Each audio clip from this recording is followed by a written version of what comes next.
Well, Rachel. Wow, just step on my intro there by cracking your knucks. Gross. Are we recording? Not even gonna say it now. Have you been recording? Yes. Okay.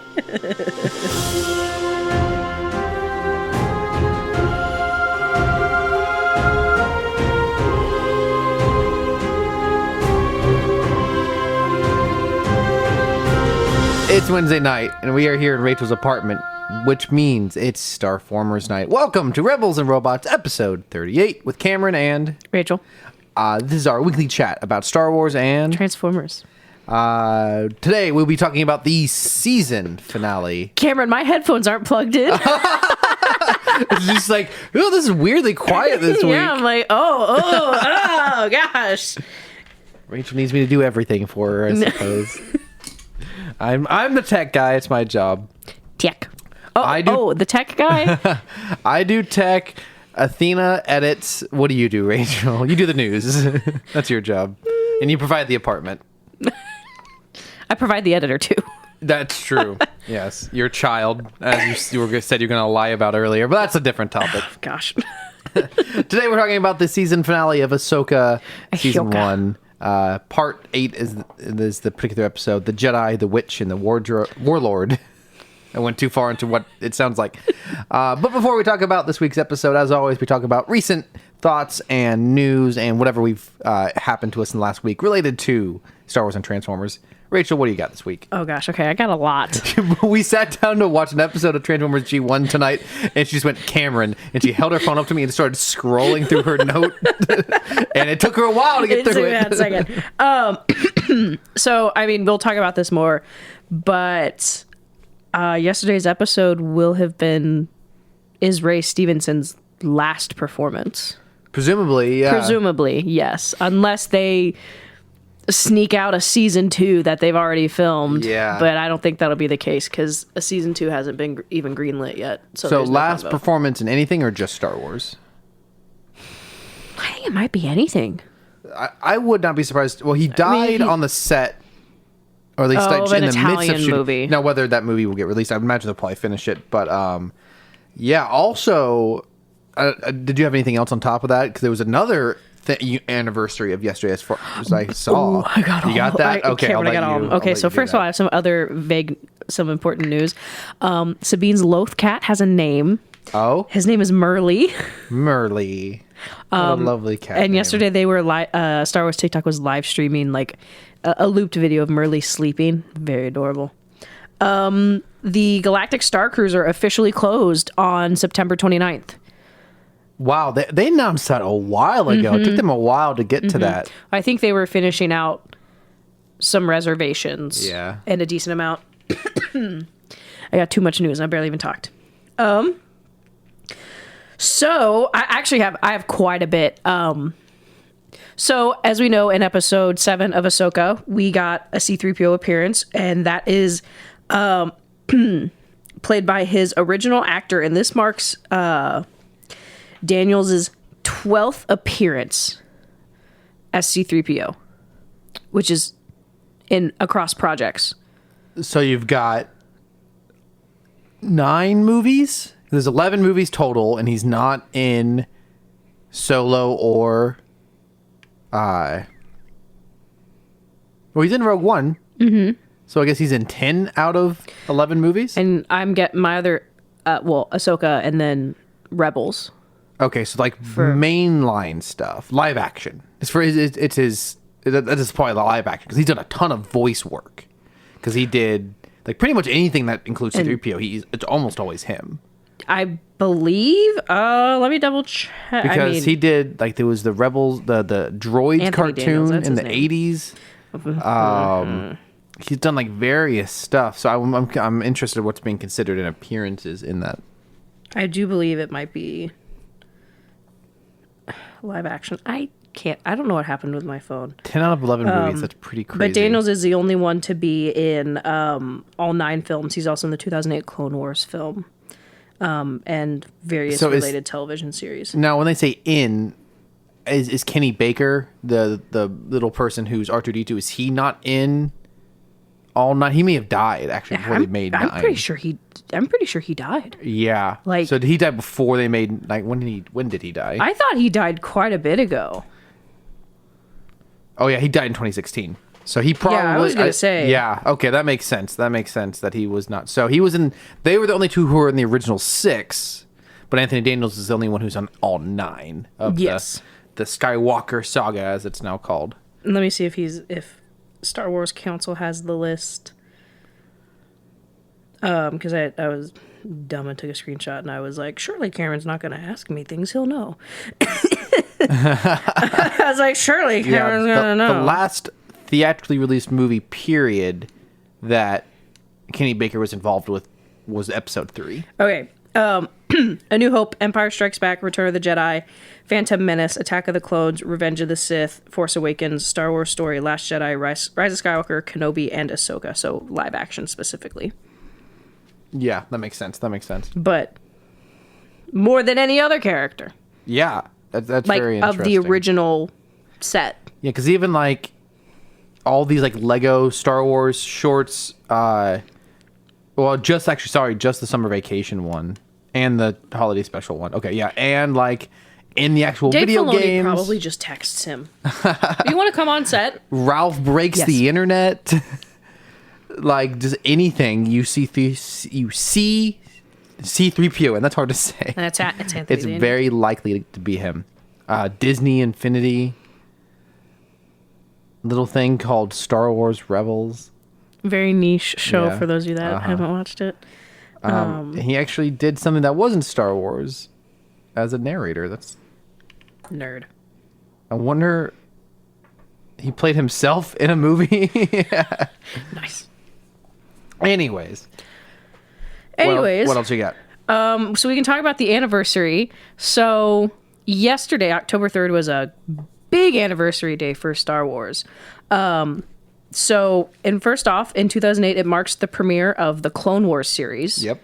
In 2014, it featured the premiere of Rebels as well. Mm-hmm. And yesterday, the final episode of Ahsoka ended.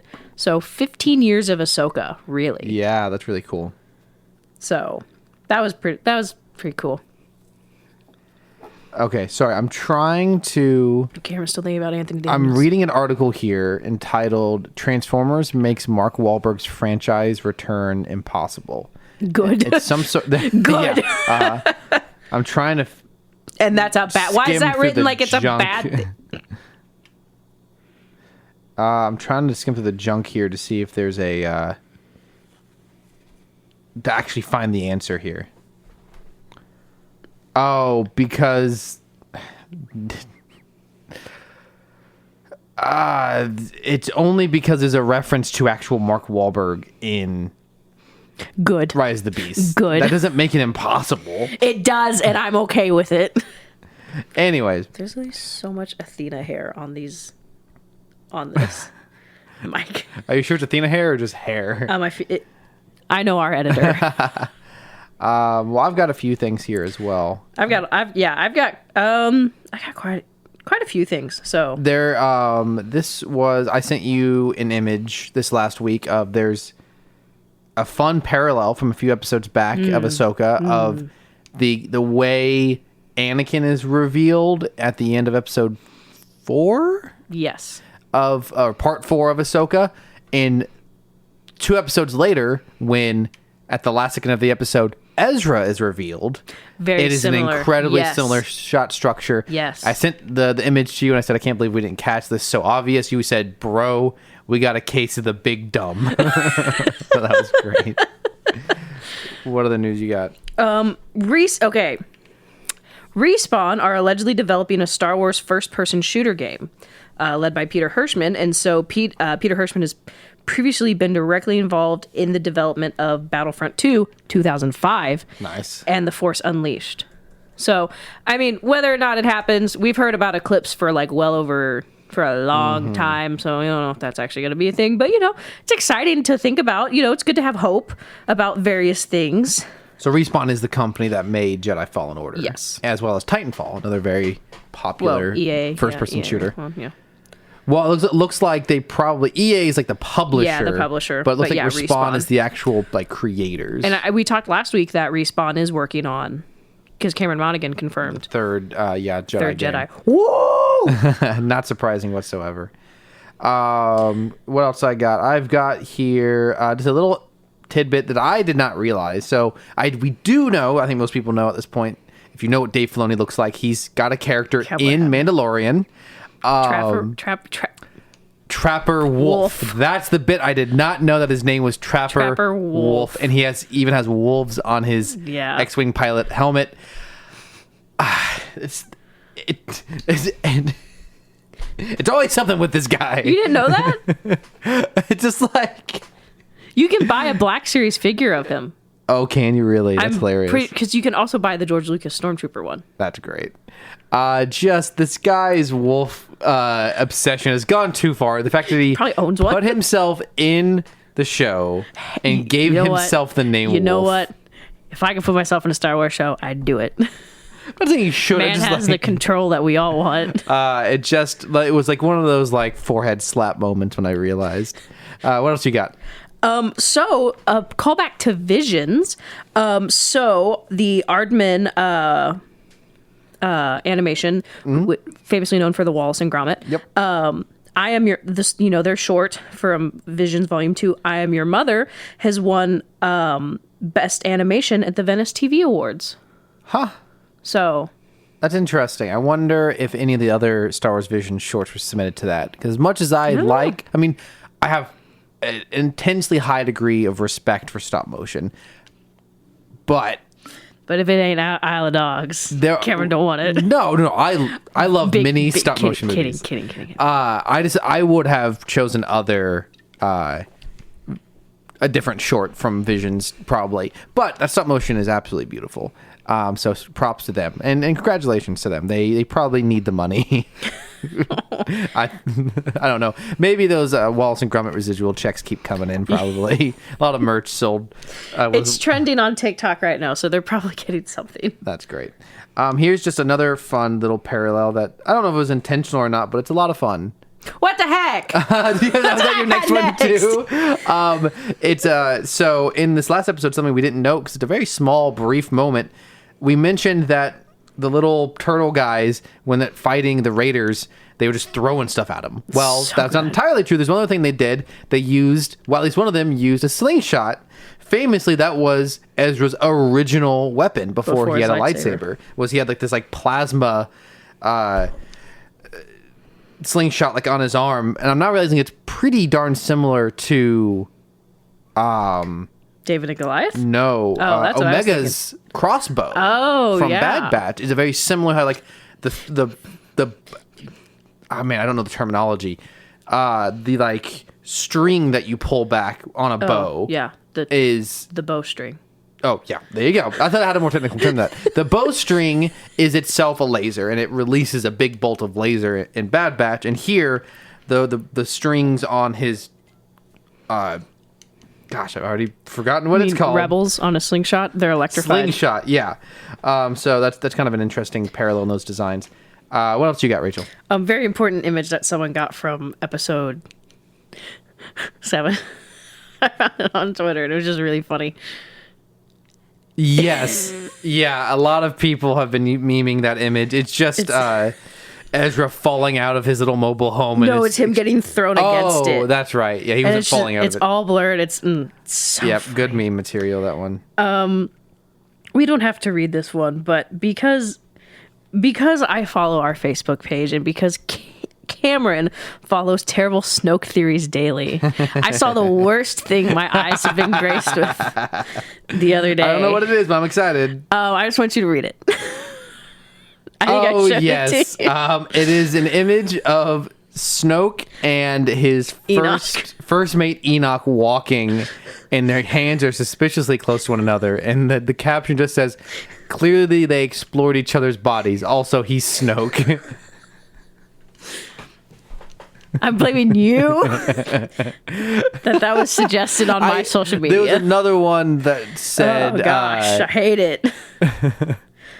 There was another one that is the same photo, and someone just posted, when me and my bro stop trying to deny the allegations or something like that. So that's all I got. That's all you got. Okay. Well, before we get into Ahsoka, we can also talk briefly about the episode of G1 that we just talked about, which was called what, Rachel? Hoist Goes Hollywood. I think you mean Moist. Season 2, episode 38. And by that I mean there's a character in this episode who keeps calling Hoist Moist. And it is hilarious. I think we may have just lost half our subscribers by saying the word moist that many times in succession. Moist. Okay, anyways. It's shenanigans, as always. Not as many egregious animation errors this time. The ones that were there were pretty funny, but just zany shenanigans. Yeah, it's definitely not as fun as the episode we watched last week, but got some good jokes. It was fun. Did you write anything down?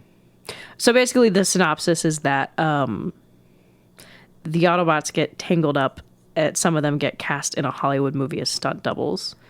And while the movie is filming, I want to know who the director is supposed to represent. I don't know if he's supposed to represent anyone. I just need to know if it was intentional for anyone or not. And while the movie is filming, they accidentally filmed Decepticons. So then the conflict is that the Decepticons want to destroy the film of the weapon they're building, so the Autobots don't find out. Mm-hmm. Yes, and it's a very 1980s Dash Gordon plot because they're trying to destroy physical film. And I get the sense, though, that no one involved in the writing and or execution of this episode has ever been anywhere near an actual film set. Because it's all very cliche written and none of it makes much sense. Welcome to Hollywood, where the rules are made up and the points don't matter. I did not expect, though, that it would...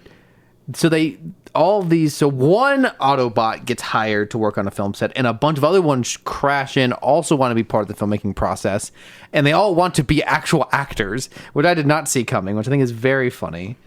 I quite enjoyed that element of it. Just that and then they get the chance to act and they're terrible. Mm-hmm. Also pretty good joke. Though I do feel like they chose all of the characters with the most annoying voices. Oh yeah, for this because it's not Megatron. Sorry, it's not Optimus Prime. It's not Bumblebee. It's not Jazz. It's a bunch of like the C tier characters with very annoying voices. So could have done without that, I would say. Yes, I agree.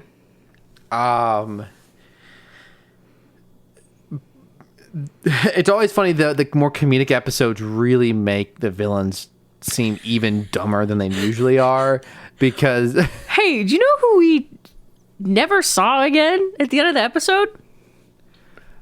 Starscream. He got his voice box ripped out and they left him. Man, that was brutal for a very comedic episode. That was harsh. Megatron, Starscream screws up as usual, and Megatron smacks the crap out of him, and then as usual, and then all of a sudden, then Starscream's screaming. All of a sudden, his voice starts getting messed up, and you just see Megatron ripping something out of his chest, and we don't see him again. Dang, dude, that's we don't see him again. It would be great if the show had continuity, and the next time he showed up, he couldn't talk. I would love that. Oh man! Anything else to say about the episode? It's crazy. It's always a good time. Yeah, it was fun. It's always always unexpected. Okay, so let's talk about the Ahsoka season finale. Where do we pick up? I didn't take any notes. So. Karen, I'm sorry. Oh my gosh. So I didn't take notes the first. Okay, so I think we start off with Thrawn's like, hey, we're about to go, and normally you have it pulled up on Disney Plus, so normally I don't have to do this, but I'm bringing it up.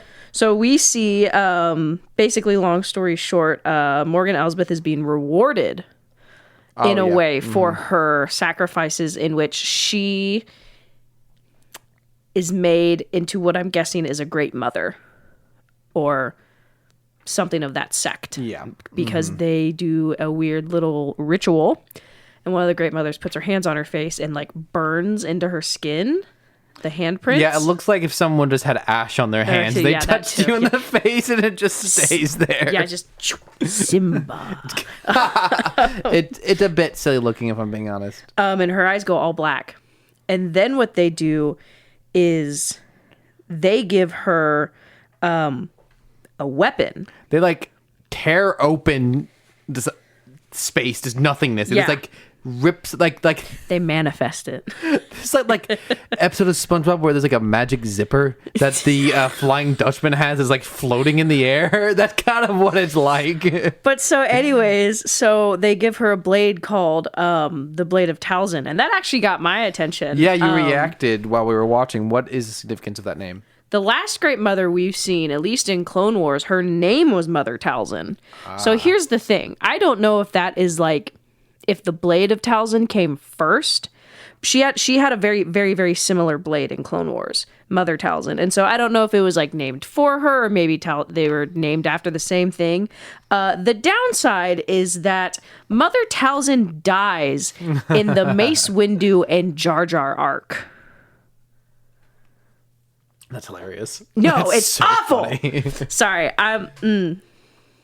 that is one of the things that I just can't forgive Clone Wars for how much time they gave to. And the scene ends. And Oh, my bad. No, Jar Jar didn't kill her. They too bad. defeated her. Grievous actually kills her later. Sorry, that that's makes my bad. sense. That makes sense. But she gets her. It's. I can't forgive the Clone Wars for how much time they give Jar Jar. So that was just interesting, though, because I think that's the first mention of Mother Talzin that we've ever had in live action. So, and that I've got the picture. Sorry. Why is Mace Windu hunched over so much in that shot? He's struggling. It's weird. The scene ends just with a shot straight on of Thrawn, and he's just been peeping. He doesn't say anything. He's just watching the whole time. Like, all right. But then behind him, two X-wing, not X-wings, TIE fighters TIE take fighters. off, which Yes, we briefly skipped over. Pretty much, this for me, this kind of furthens my frustration with the episode of the ending of last week's episode, which is I listening back to last week's episode. Okay, so what I was frustrated with For a character that was all orbital bombardment of an entire populated city, he's very. We need more time. Last week's episode, they withdraw. They pretty much have Sabine, Ahsoka, and Ezra ready to kill them, and they retract. And I was okay with that, assuming that they're going to retreat with the assumption that they're just going to leave and not lose any more resources, because they do have a limited supply of troopers and such. But then, as soon as they hear back, I don't remember exactly what it is, but it's something like they know where everyone is now. They send 2 more TIE fighters after them. Yeah. And it just feels like it's weird for them to end the episode with a retreat and then immediately send out another attack at the beginning of the next episode. Feels off to me. It's not the worst thing in the world. It just, I think it's kind of emblematic of this whole episode. Kind of like the rest of the episode kind of feels like everyone's running on treadmills. I think is how I would describe it. Like nothing's really happening. So, and I think sorry. very much resembles my feelings towards the beginning of this show, where I feel like you could combine episodes. I feel like last week's episode and the season finale, a lot of things kind of feel redundant, and you could combine the 2 episodes very easily. But what were you going to say? One thing I heard about this, and so, I mean, I like the show. I really enjoyed it. I think it had some good moments. I think saw a criticism of the series that Dave Filoni might have just kept a little too much close to his chest in preparation for probably his upcoming movie. Just kept a little too, didn't give quite enough information to maybe have more of a concise conclusion. But that was just an interesting comment I'd heard. Of course, and we'll talk about some of the big reveals that we got to see later in the episode. But so they kind of good. So the TIE fighters show up and they kind of screw up their ship, aka Sabine kind of screws up the ship. Did the ship get damaged last week's episode? I don't think it. I didn't think so, it but hadn't. like what happens is the TIE fighters just kind of swoop in, and on their first run through, and these are just normal TIE fighters, they severely damage the engines of Ahsoka's ship, which doesn't feel accurate unless the shields were down. Maybe it just feels In this episode or last episode? in this episode. The first run from the TIE fighters, the weapons, they severely damage. The engines aren't working properly at all. Yeah. Like they aren't. Oh, you're right. Yeah, I forgot about that. And that it would make more sense if the ship had already been damaged in last week's episode, because a lot happened to it last week. Maybe they're some of Thrawn's triple engine TIE fighters. Well, they're not, but that would have Okay, I know been they're not, cool. but... Though we did skip a kind of a fun scene, which is Ezra and Huyang making Ezra a new lightsaber, which is a fun sequence. And it looks just like Kanan's. Yeah, he pretty much the head is the very distinct part. A line in here that I did not give much thought to, and then someone else pointed out, there's a joke in here that Huyang suggests that Ezra use a part, and Huyang says, and Ezra says that won't work. The opening on the handle's too small. Well, that's a reference to the Rebels lightsabers being thinner. Yeah, that's funny. I didn't catch that. Yeah, that's great. And I couldn't tell if his actual lightsaber that he builds is thinner than average. It kind of looked like it, but I don't know if that's just me looking for it. But no Glock on it though. No, referring to his original lightsaber, which is also a gun. Look, that's some good ingenuity. Oh, I love that. It isn't a coincidence. Like it's straight up said that this lightsaber is identical to Kanan's, because Huyang mentions that he knew him and that he kept an extra piece for him if he ever needed it. So they directly reference that the piece that Huyang is giving him a piece that's similar, identical. I had to laugh because it was funny, because very sentimental. Huyang with Jason. You don't get anything. But yeah, I thought that was very so adorable. do you think this is his original lightsaber, like the handle? Because that would I don't know how else you would explain where this blue kyber crystal comes from. Who his first lightsaber was blue. I don't know. And then I mean, it's possible he kept the crystal. Like he probably would not have had it on him. So does that mean Ahsoka had it? I'm just trying to figure out how they have this. I don't know. lightsaber. I got a jar of rocks in my apartment. I maybe kept it in his pocket. It's possible he had the kyber crystal. I was thinking like the whole lightsaber. Oh, I was definitely just thinking the kyber crystal. I don't remember exactly what happened to his lightsaber. Did he drop it at no? Did he lose it in Twilight of the Apprentice? I don't think so. Yeah, well, we might have to look that up for next week. And then Sabine kind of just like not storms out, but like angstfully walks out and immediately crosses her arms in the most awkward way possible. Well, this is also when they confirm, because this is something we talked about, they confirmed that Sabine's family died in Night of a Thousand Tears. Right. Which we wondered about, because, I mean, well, it's probably safe to assume that, considering Mandalore is glass right now. Well, there were survivors, but, I mean, it's probably safe to assume. So we get that confirmation. And Ahsoka and Sabine have a conversation that's pretty much just them patching things up effectively.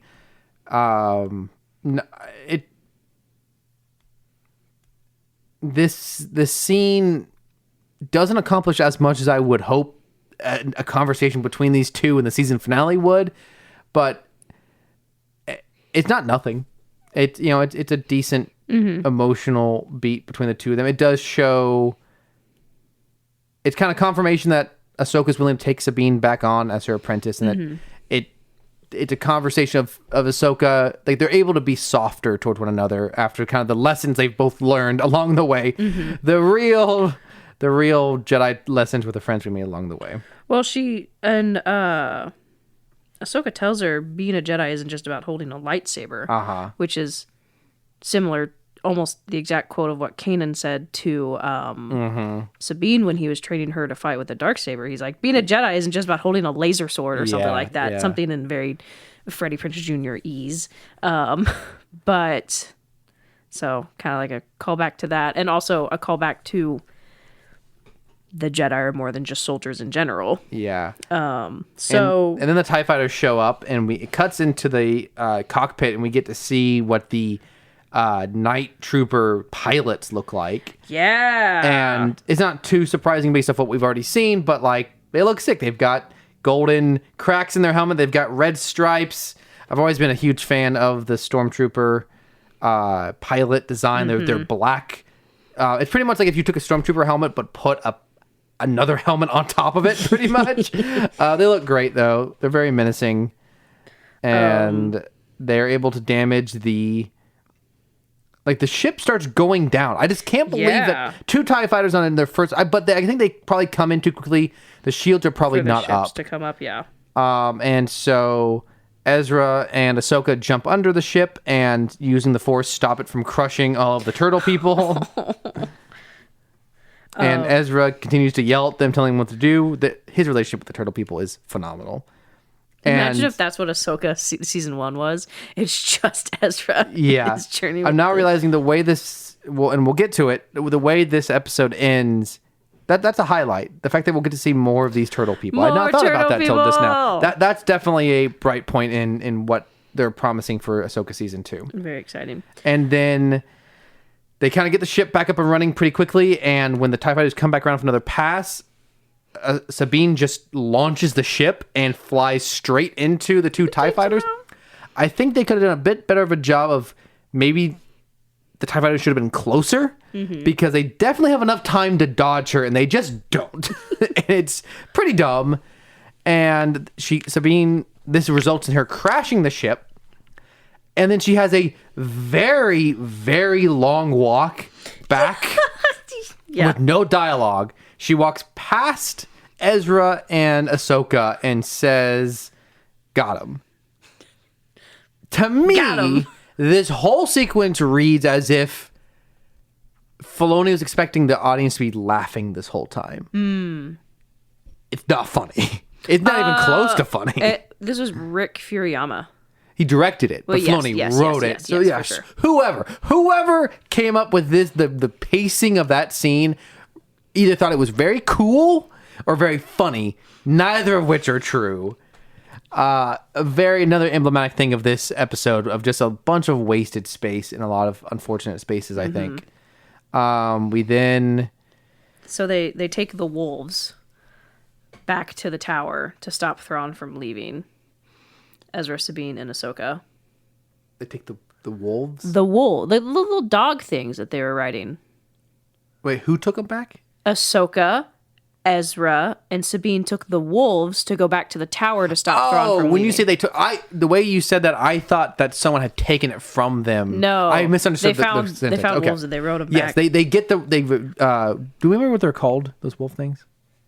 Okay, howlers. Howlers. They get on some howlers and ride into battle with Ahsoka on one and Sabine and Ezra on another. Probably not doing much to further ignite the flames of some fans and really wanting these two to be in a relationship together. And so then pretty much Thrawn is like, okay, so we don't have enough time to get everything loaded up before they get here. It pretty much implies to Morgan Elsbeth that you need to stay behind and fight them. They do an orbital bombardment. That's first. Okay. That's before he tells her to do that? I'm pretty sure. Let's see. Oh, yes, it is. Sorry, I was wrong. So they do an orbital bombardment, and they dodge easily. And there's a moment where the door is very heavy at the bottom of the tower. And because it's stone, and so Ahsoka and Ezra are trying to open it with the Force, and Ahsoka says, "Sabine, help," which to me, first I was like, that's nice to include her. My other thought was like, this is like when you give your younger sibling an unplugged controller. And as our group here is approaching the tower, she's talking to Hyung over her intercom chat thing. Comlink. Yeah, thank you. And I must have totally missed this. The little turtle guys are helping Hyung fix the ship, and they're not very helpful. It has very much the same vibes as when Chewbacca's trying to drive the Millennium Falcon in Last Jedi, and the porgs are on the ship with them. It's very cute. In the background, there's a turtle guy kind of just poking at a terminal, and it's great. I love these guys. Man, Thrawn looks so pissed through this entire episode. And so that's so funny because obviously they make it through the orbital bombardment and it cuts to Thrawn and his face. His demeanor cracks for a second and he's gnashing his teeth. It was so funny. And so as our party here of the three, now effectively Jedi, technically Ahsoka's not a Jedi, but our three Force users here, I really don't like this sequence. One, it doesn't look very good. It's a lot of green screen. And two, you just have a couple of very long shots of our three heroes just putting their hands out. Yeah. Trying to open this door. And in my opinion, just about everything at this point in a story, the finale, everything they're trying to accomplish should have been very firmly established. Like things that we knew were going to happen, or not necessarily know, but oh, wow, them trying to do this means something. This whole sequence of them trying to open this door while Sabine helping is certainly significant. It just kind of feels like three actors on a green screen putting their hands out, and it doesn't really mean much to me. It kind of feels like Star Wars shows never know how many episodes to go with. Yeah. And I'm not trashing on this at all, but it does seem like here I am talking about Andor again. I think one thing that worked so well for Andor while it had 12 episodes was breaking them into specific arcs. Mm-hmm. You can look at each 3 or 4 episodes and go, this is an arc. And there's an overarching story and theme, of course, but smaller plots within those arcs building up towards the best. And I feel like, and we've seen, it just feels like Book of Boba Fett. They did not know what they were doing in Book of Boba Fett. Sorry. It's like I don't know. It's like, and granted, we've talked about how COVID has messed with a lot of things, but it's like in Kenobi, it's almost like they didn't know how to fill the space in a shorter season. Yeah. But then it's like in Mando season 3, it feels like, yeah, I don't know what it is, but that's what it feels like. It feels like every time they write a show, it's like they just don't get the episode number right. So it's almost like there's either too much, so there's a lot of space to fill, or there's not enough. Yeah, it would seemingly come down to, while they're making it, they're trying to decide whether this is the only season of this show or not. Yeah. So when you get to the last episode, and it's like, okay, is this the ending or is it not? And yeah, all these shows very much, other than I think why, again, Andor is such an excellent show is because it both allows itself to be continued, but also that final showdown with all the characters, everyone who's there, you understand why they're there, what they're doing. It's a very simple conflict. It's not convoluted with a bunch of extra stuff. It's just, okay, we're just going to take all the characters we've been building up to this whole show, throw them all into the same area, and what happens is a very natural outpouring of everything all those characters have done the entire show, and it's beautifully executed. We then get our three heroes fighting a bunch of stormtroopers, and they wipe them all out, and then they get up. And this kind of both confirms but doesn't confirm what we thought recently. It would seem as though these stormtroopers were alive, but in this scene they are resurrected, and now they are pretty much zombies. And it confirms that Merrick was a weird the same amalgamation. Green mist formulates around them. And every time they get knocked down, they get back up again. And I realized yesterday that this is obviously not a piece that will make this show enjoyable going forward. But in context of watching this yesterday, it's October. It is kind of fun that around this time of year you would introduce, pretty much as far as I can tell, the first time ever in canonical Star Wars zombies. Yeah. At least Stormtrooper zombies, which is something that people have been asking for a long time. From the Death Troopers books and the Blackwing Project, which is basically biological warfare that turns into a zombie virus. Yeah. And so it's not great, but it's something different, something a little bit different. I think it especially pays off here in a scene or two later. There's these Night Trooper Dark Troopers, and they also get zombified, and they are particularly scary. I don't think fighting a bunch of zombified stormtroopers is that engaging, but Ezra and Sabine each going one-on-one with a very unstoppable stormtrooper is, I found, very engaging. Really enjoyed that bit. So yeah, we've thought, and we'd kind of been thinking the whole time, surely how many stormtroopers survived that jump from the Purgle? And there could have been a lot, but they're looking hyperspace rough. jump. Well, yes, hyperspace jump. For a second, I was like, jump rope, when sorry. did they all jump off something really high? If they all jump at the same time, they can make the Star Cruiser, or they can make the Star Destroyer move. It's like an elevator. So I just made this. I had a thought. They do all this work to prep the Chimera to go into hyperspace, but once they jump into light space, the ship's too damaged. It just like disintegrates. Yeah,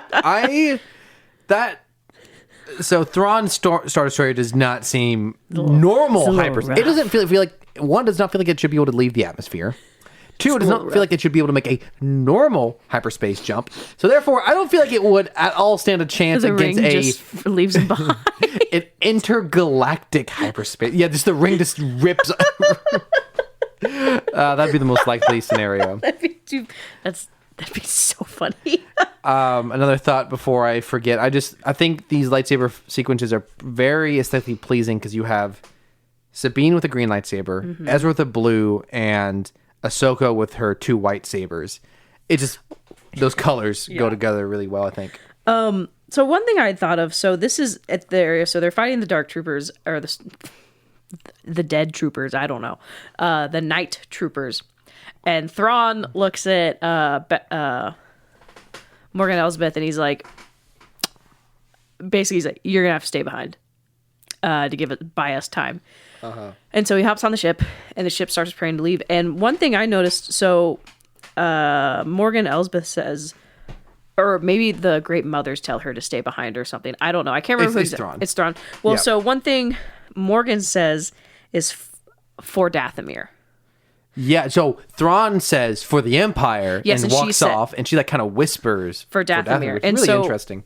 Yes, because I wanted to talk about that. So I'm wondering, so for those of you that have played Fallen Order, and know a little bit about what happened to Dathomir. So after Ventress tried to kill Count Dooku, with the help of her Night sisters, with the help of the Night sisters, Count Dooku ain't having any of that, and he sends Grievous and battle droids, and they just annihilate the Night sisters on Dathomir. They annihilate them to the fact that Mirren, not I can't type. I can't type. My bad. Merrin, sorry, I almost had it. That Night Sister Merrin, when we find her as Cal Kestis in Fallen Order, she is the sole survivor. She was like 8 when it happened. She was the sole survivor. She got a lot of trauma to unpack because she had to bury her entire clan. And so, but Merrin hates Cal Kestis when he shows up because he has a blue lightsaber. And she explains to him in the game that she's assumed it was a Jedi that killed her people because there were blue and green lightsabers that Grievous had. So, and obviously that's incorrect because it's General Grievous. But I mean, honestly, going by the color of a lightsaber is like usually too far off. Yeah, typically. And honestly, as an 8-year-old, that's probably I mean, honestly, that's probably what it would be. So that's what I'm curious if that is a callback. Maybe not a callback, but if that is a reference to that, if that's what Marin thought, is that what other Night Sisters and other clans have thought too? That it was the Jedi that wiped them out. Yeah. So, anyways, I don't know. Or maybe she was just like, my people are dead, I have nothing to live for. I don't know. Yeah, there seems to be a ancient hatred between for sure. from the Dathomirians onto the Jedi, because as something we'll see here towards the end of this episode, there is something deeply rooted on this planet with the Jedi as well. Yeah, there's a beef between them. So, seemingly, it's very possible, maybe Jedi, maybe Force users, obviously the Dathomirians originate from this planet, but also very possibly the Jedi as well. So then Morgan goes and stands in a room waiting for our party, and then Ahsoka tells the other two to go ahead. And she just lets them. Yeah, Morgan has immediately failed at her job, because her job was to stop these things from getting on the ship. And maybe it's that Imperial pride wanting to stick it to Ahsoka for defeating her. Yeah. I mean, yes, there is 2 dark troopers waiting to fight them. And I hope they get a figure. Yeah. But it just feels, I don't know, it just feels like not the way to go. It just feels contrived. It feels forced. The fight is okay. It's kind of fun that it's a rematch from Ahsoka's first live-action episode, but ultimately, Morgan Elsbeth has just not... I find Thrawn, Shin, and Baylan so much more interesting than Morgan. She's just been a pawn the entire time. Yeah. Like, she's very And Baylan, barely in this episode. He's not in it until the very end. It's an absolute bummer, and we'll talk about that in a minute, but I just feel like this would have made more sense if it was Baylan. This right here, this fight. Bro dipped. Yeah. He said, bye-bye. So, Ahsoka and Morgan fight, and Sabine and Ezra fight the Dark Troopers. Sabine shoots off a piece of the helmet of the Dark Trooper, and you get like a very visceral zombie jaw I want in there. the figure without that. I won't buy it if it's zombie. You know, it's a bold choice. I respected it to them go full all the way into that. It looked good. Whatever CGI or practical effect it was. She takes out that stormtrooper she uses the Force. Yes. That's the big moment. I'm not super happy with this personally. Like it feels redundant. Like you have Ahsoka, you have Ezra. I don't think Sabine needs to be that kind of whatever Jedi warrior Force user. I was really hoping that she would find her own use for the Force, not in the same way. It's fine. I don't hate it, but it's not. I'm just glad it's Sabine and it's not Din. I mean, The Mandalorian. I've been kind of petty about The Mandalorian lately, but so it'll be interesting to see if they go the route of what route they go, because obviously the first wielder of the Darksaber was a Mandalorian Jedi. Yeah. So, but there is no Darksaber anymore. Just like what makes the original trio, or if you expand it, the original crew of Star Wars, Han, Leia, Luke, Chewbacca, C-3PO, R2, Obi-Wan in that first movie, is they're all such different characters. They all got different stuff going on. But with this crew now being 3 Jedi, quote unquote, it just, there's not enough of a diversity going on. Like that, what made the Ghost crew originally so interesting. And yes, Ezra and Kanan were interesting from one another and interesting from Ahsoka because they're all different kinds of Jedi, but still. I do really wish they'd let Sabine keep the Darksaber. Yeah, but then you couldn't have had the whole contrived plot of Mandalorian Season 3. Exactly. We could have just had Book of Boba Fett Season 2. So Ahsoka retreats, and by retreats I mean goes the direction she was originally wanting to go, which was up. And because a bunch of the Death Troopers show up, and they all chase them upstairs, and then the Stormtroopers just literally stand around and do nothing. I noticed that too, yeah. Ridiculous. Ultimately, I was thinking about this earlier today. It's kind of a bummer. The final episode of this show is just our heroes trying to get to the top of a tower. Like, that's the gist of the episode. And just not what I'm looking for, I think. And I think it's just not... It's like it's decent enough action, but there's just not a lot of storytelling going on here. Other than Sabine progressing her Force powers. That, while I'm not a huge fan of it, has been built up over the course of this season. So it is technically a payoff. And her, taking out stormtroopers. Oh, okay. So I was going to say one thing before Ahsoka gets up there. Yes. Is Ezra and Sabine defeat the Dark Troopers. And so the ship is, while slowly moving away. And so they're trying to figure out how to get up onto the ship. And so... Sabine and Ezra, yes. And so Ezra's like, throw me! And so this is a very similar scene to one of the Geonosis episode arcs in Rebels. I believe season 3, Saw Gerrera's in it. We can't escape him. When Kanan and Ezra do a very similar thing to get across a large expanse, Ezra runs and jumps, and Kanan force pushes him the rest of the way. Yes. And so that's what happens here. Ezra runs and jumps, and Sabine force pushes him, and it looks like he almost doesn't make it. There's 2 stormtroopers that are just kind of standing there, and Ezra pops up, takes him out. Yeah. So I misunderstood what Sabine's suggestion was. She says, you go across and then you pull me across. Yeah. What I thought was going to happen was that Ezra's going to jump out halfway, pull Sabine and like slingshot her, and then she would pull him the rest of the way. But no, the plan was for her to push him all the way across, and then he would pull her. And while I don't love, again, I feel like there's just kind of a lot of spinning the wheels here, I do think this is probably one of the more interesting narrative beats in this episode is Ezra really has to put a ton of trust in Sabine for this to work. And it technically should not have worked, I don't think, but this does feed into what I think is very true about the Force, what a lot of people don't like, and even this show kind of undermined this, at least with what Ahsoka said. The Force ultimately has got nothing to do with your training. It's got nothing to do with how good you are. It's got to pretty much how much you believe and how connected you are to the Force, how connected you are to yourself. Suddenly, Sabine is very good at the Force. And it's just because she is being who she's meant to be. She's kind of opened up to it. And I love that. I think that's great. I think that's what Rey is. I think that's what Luke is.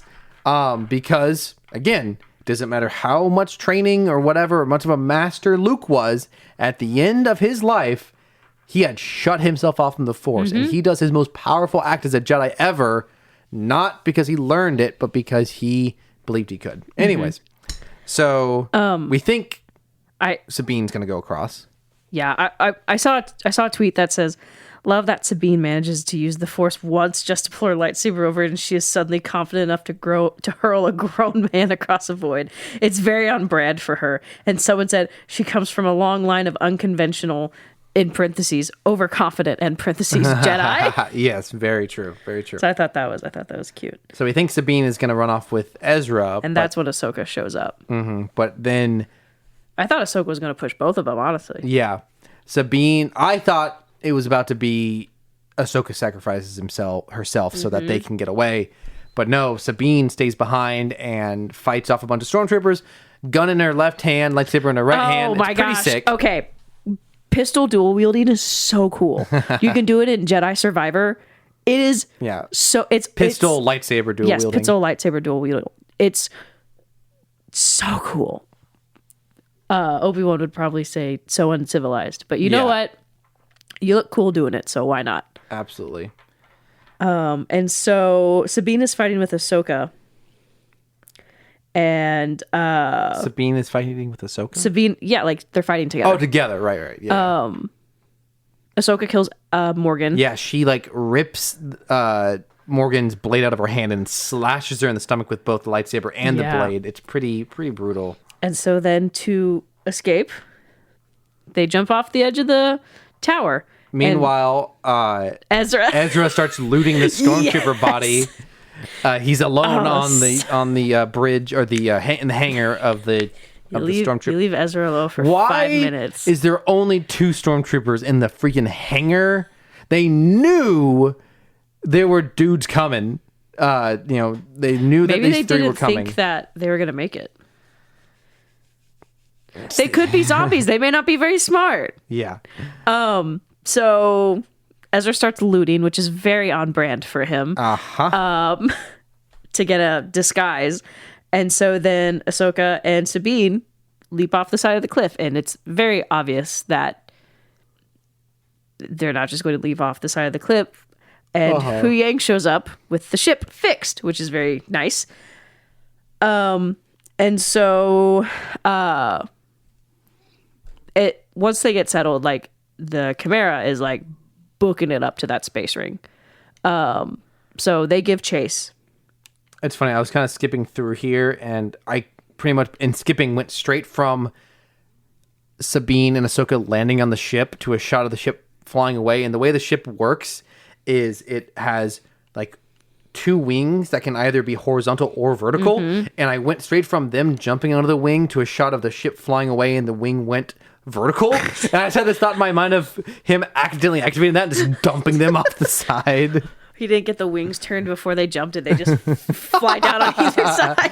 That is exactly what would happen in like a climbing puzzle in a Jedi Survivor game of you're about to land on a platform and it just drops out from under you. Oh man, some of the puzzles in Fallen Order made me feel stupid.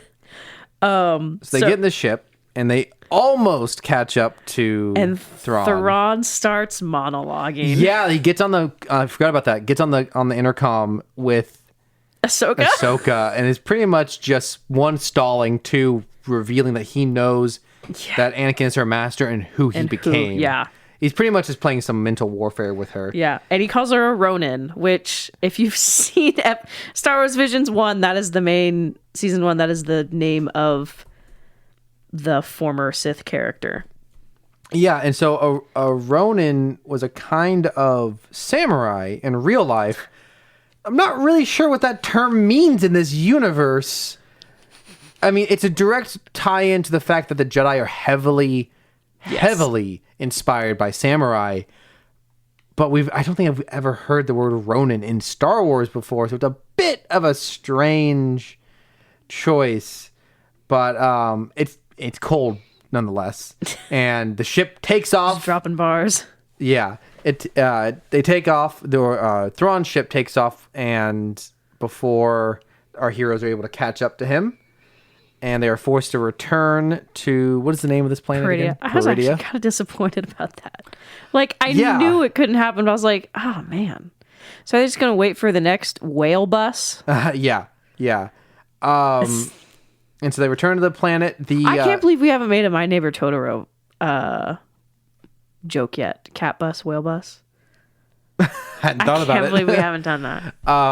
They return to the turtle people, and they are heckin' excited. So excited. They're so excited for their friends to come back. They're gonna be really disappointed when Ezra's gone, though. I thought that too. I'm like, that's their friend. Ahsoka sees her owl friend.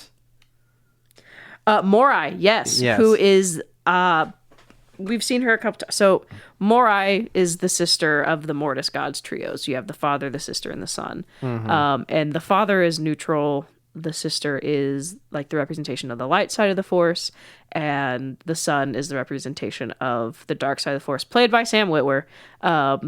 Voiced by Sam Witwer, Yes, voiced by Sam Witwer. And so this owl bird thing shows up behind Ahsoka, and Ahsoka sees it. And so it's not the first time we've seen the Morai owl. I don't know how often we see it in Clone Wars, because when they leave the Mortis planet, everyone in the trio, Obi-Wan, Anakin, and Ahsoka, was like, anyways, I think because all their memories get wiped. Because Anakin sees a vision of who he becomes, and they're like, whoa, nope, can't have that. So they wipe their memories. And so at the end of the Mortis arc, the sister is dead. The son kills her. I see. And regrets it because now the Force is thrown out of balance. But we see her, I believe, I don't know if it's in the episode or not, her like physical manifestation as this owl. I see. We see Morai again in Rebels, I'd assume. In Rebels. Is at the very end of Clone Wars? Is the owl in the final episode of Clone Wars? I don't think so. Okay. We see Morai a couple times in Rebels we see just a fleeting glimpse of her at the end of Twilight of the Apprentice when we see Ahsoka walking into that tunnel on when she's Malachor. presumably dead. Yeah. We don't know how she survived at that point. And then we see Morai kind of again in the World Between Worlds. Yeah. That's where Morai shows up, and I think Morai returns back to back with Ahsoka in real time. And I would assume that this is her saving icon. This is her first live action appearance. Yes. And so it's pretty much anytime anything significant is about to happen involved with Ahsoka, this owl shows up.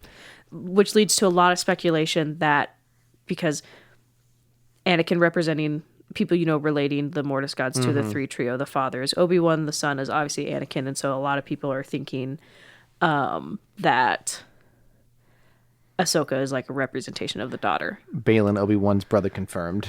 Oh my gosh. That actually happens. So we see that. And then the scene changes to someone we haven't seen for 40 minutes. We see Shin first. Yeah, that's what I'm saying. I didn't know where you were going to go. Yeah, we haven't seen Shin. And I was like, oh, first Sin Shining. First Shin Sighting. And she goes to one of the bandit camps, and I don't know if she's recruiting. Yeah, she pretty much just at a distance ignites her lightsaber above her head. Seemingly, she's going to become their leader, would be my guess, which is... Okay, so two things about that. One, it feels a little too similar to what they did with Gamora in Guardians of the Galaxy. If you haven't seen Guardians of the Galaxy 3, that's what... I actually haven't. Gamora becomes the leader of the Ravengers, which was the group that Star-Lord and Yondu were a part of. So it's not the worst thing in the world for there to be parallels between these different franchises, but since Guardians 3 came out earlier this year, it's very fresh in my memory. It feels just kind of too similar to have this kind of similar female character go and become a leader of a group of scavengers, ravagers, whatever. In addition to that, this whole, what I remember as I was thinking about this episode early on, something I really liked about this show was the parallels between the two different sets of Force users, Master and Apprentice. Ahsoka, Sabine, Balin, Shin. I liked their parallels. And they are paralleled here. Sabine and Ahsoka are now together where they were apart at the beginning. Shin and Balin are apart when they were together at the beginning. But I think it would have worked even better, in my opinion, to keep those parallels going, and I would have had Shin go back with Thrawn. I think would have made more sense, in my opinion. I think it would have, while Thrawn has the three witches with him, and they're very powerful, I think would have made him even more frightening, a little bit more power behind him if he had Force user of some form. Yeah.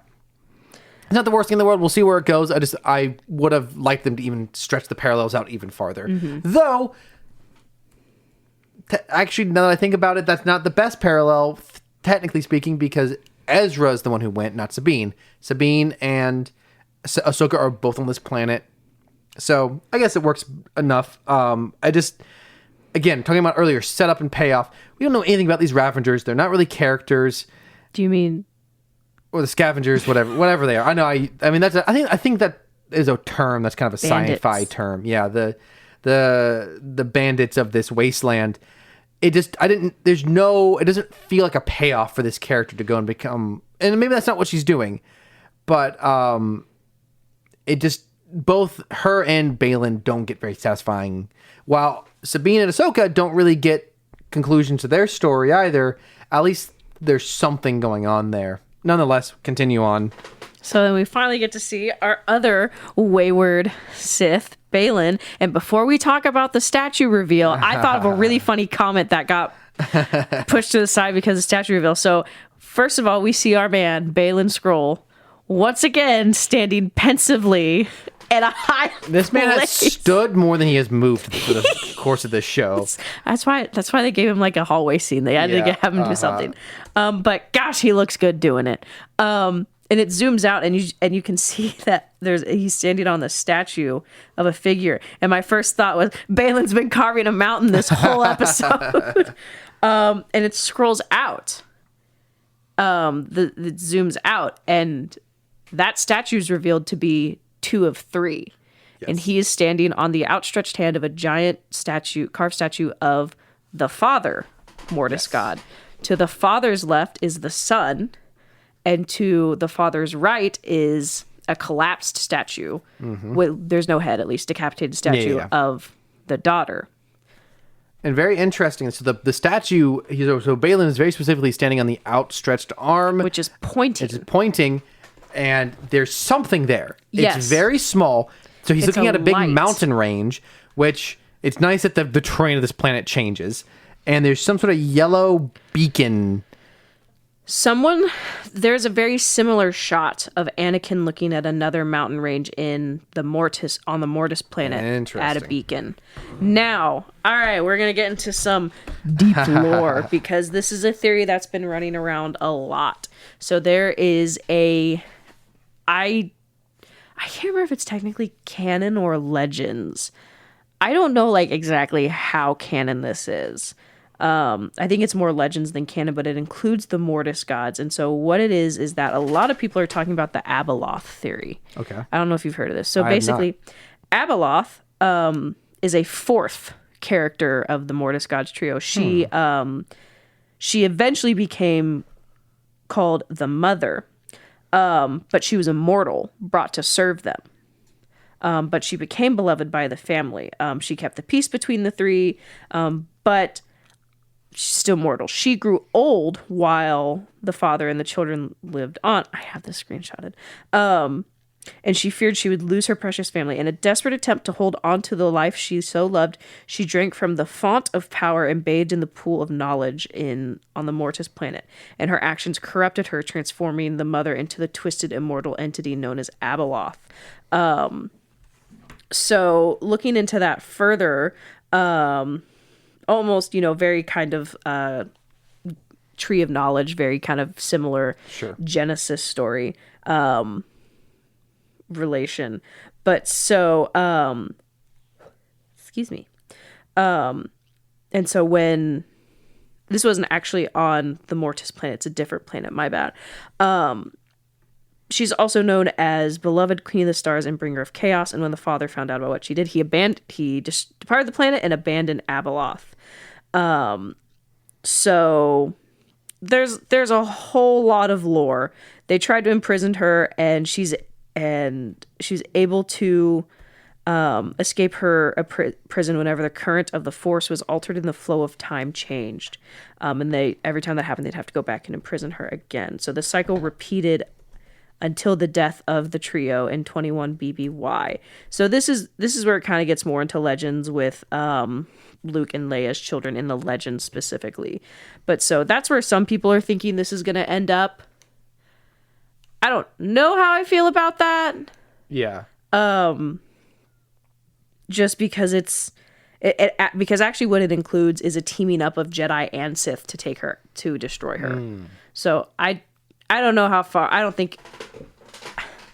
know how much time there is between this and the sequel trilogy to do that. So that was interesting. I wonder if there's a chance whatever happens, whatever comes next, whether it's a movie, Heir to the Empire movie, Mando or if it's it could be Mando season 4. We made that joke, but I'm also kind of would not be shocked if a lot of Mando season 4 ends up being at least Thrawn, if not also Ahsoka. Yeah.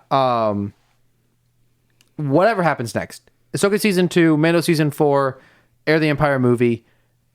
If something like what you just described, if that would not actually directly come into consequence in that, but would actually then somehow jump down the road to Rey's movie, which is not technically episode 10.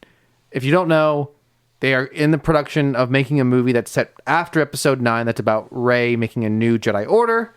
That could be who they're fighting, potentially. Could be. Just another possibility throwing out there. Yeah. So, but the episode's not over yet. Yes. We see that they have returned, that Thrawn and his ship has returned to the main galaxy. The Great Mothers trio went with them. They left behind Morgan Elsbeth, who is dead, and they show up in front of a planet, and I went, oh, I bet that's Dathomir. Immediately before they were like, Dathomir. And I was like, oh. And so there's a shot of all of the containers that were brought in to Thrawn's ship, and I feel like it's fairly obvious those are dead bodies. Yeah, so this seems to be a lot more obvious to a lot of people than myself. Someone on Reddit said, the capsules aren't tombs, they're stasis pods. That's why Thrawn said he woke up the mothers. They're bringing them to Dathomir to rebuild the Night Sister Society. I hadn't thought about that. That would make sense. I just assumed it was supplies. But the way these things are shaped, they're almost certainly dead Night Sisters. Yeah, that makes a lot of sense. Or CP Night Sabers. Yeah. Oh, yeah. CP Night Sisters. Yeah. So, and then we do get another scene of a rather battered Imperial ship showing up to the New Republic fleet. Oh, yeah. And you saw this ship in the... So this is Shin and... Baylan's ship. Oh, you saw it in the hangar of the Star Destroyer earlier in this episode. Yeah. And so Hera and a group of New Republic soldiers come to encounter whoever that is. No doubt they probably know whose ship that is. And Ezra, in all of his wisdom, walks down the the ramp in full stormtrooper armor. And there's a moment where everyone's kind of not really sure what's going to happen, and then Chopper perks up and goes over to him, and what we know is Ezra puts a little hand on him, and then he takes off his helmet and reveals that he is Ezra, and Hera recognizes him immediately. And we were deprived of a hug reunion between them. I can't believe we didn't let Space Mom hug her space children. So I'm currently seeing if I can find anyone online. So anyone Chopper online? Goes off. He is rattling off, talking as he strolls over to Ezra. I really, really want to know what the heck he is saying. And I'm trying to find online if someone has translated it yet. This is how it feels when you have a cat that doesn't like people, but the one person they like comes over. Yes, very true. Very true. And you're like, huh? As someone who owns a cat like that, Ezra is to Chopper as Cameron is to Athena. Very nice. Yes. So then we go back to Pritia with our heroes, Sabine that and are left. Ahsoka. And they have a nice little chat. I don't exactly remember what they chat about, though. Shadows in the starlight. Well, before that, though. Okay. I feel like their conversation goes on quite a bit longer pensively than that. Because they're talking about, they're like, Ahsoka's like, Ezra made it home. That's true. Yeah. Sabine is kind of trying to figure out whether she feels good about what she did, and Ahsoka reassures her that Ezra got home. And Sabine's like, okay. And so Sabine turns around to walk back to wherever, and Ahsoka turns around. It's like, or Sabine almost senses something. Yeah, Sabine stops and says, I thought I felt something. I guess it was nothing. And then Ahsoka's like, huh, interesting. And Ahsoka turns around.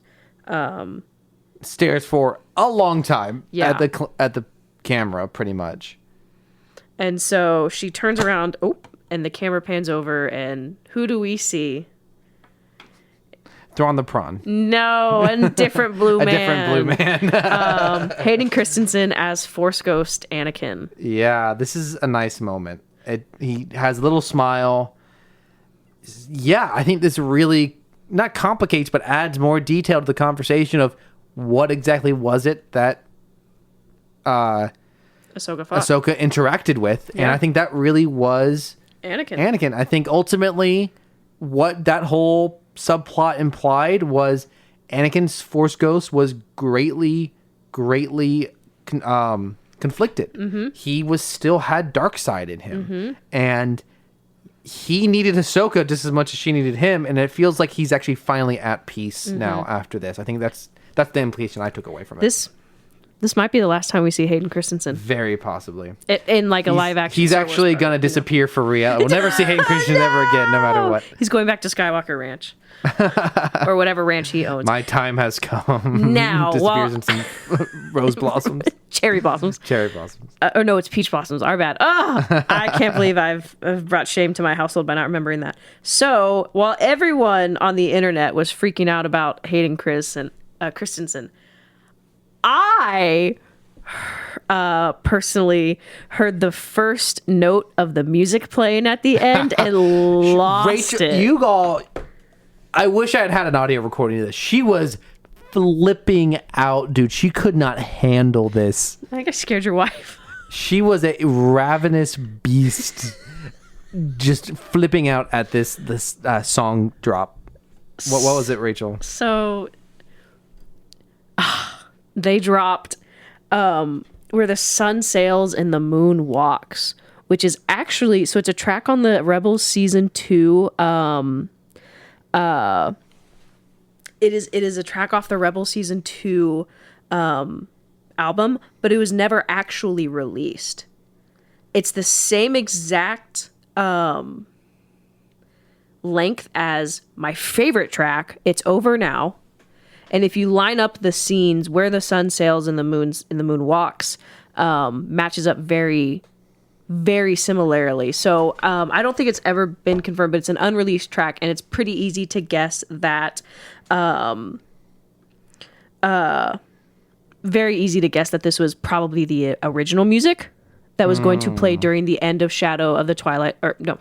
during the end of Twilight of the Apprentice, where Ahsoka is miraculously alive, Vader is beat up, Maul has escaped, Kanan is blinded, and Ezra is the season finale of Rebel season 2. Yes. And so where the sun sails and the moon walks is actually a quote from Lord of the Rings.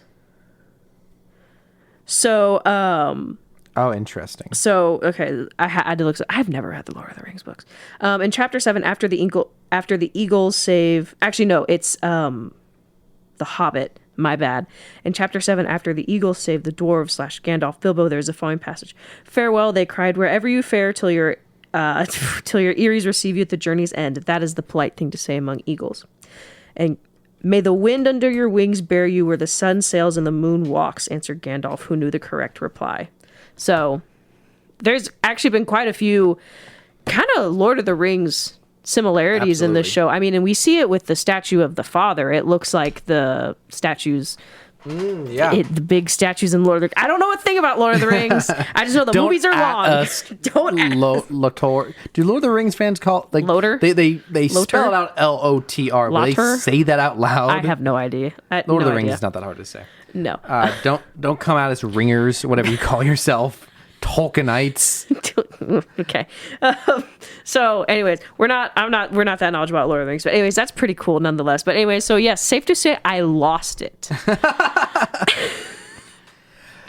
Your wife was like, what?